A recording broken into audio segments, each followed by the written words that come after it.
आशा की किरण। એક ફેરી વન વિચરણ કરતા કરતા આવતા હતા ને, તો એક રસ્તામાં એક તળાવ, એવું તળાવને કિનારે ભગવાન શ્રી બિરાજમાન હતા વર્ણવેશે. અને એ વખતે કેટલાક બાળકો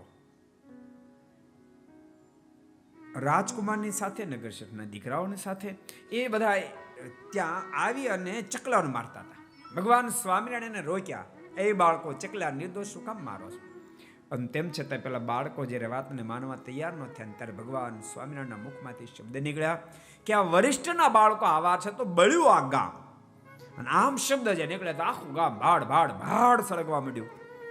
ભગવાન શ્રીને દયા આવી અને દોડી અને બાજુ તળાવ હતું, તળાવમાં ધુબકો માર્યો, આગ ઓલાઈ ગઈ અને ભગવાન શ્રી હરિએ પોતાની વાણીને શાપ આપ્યો.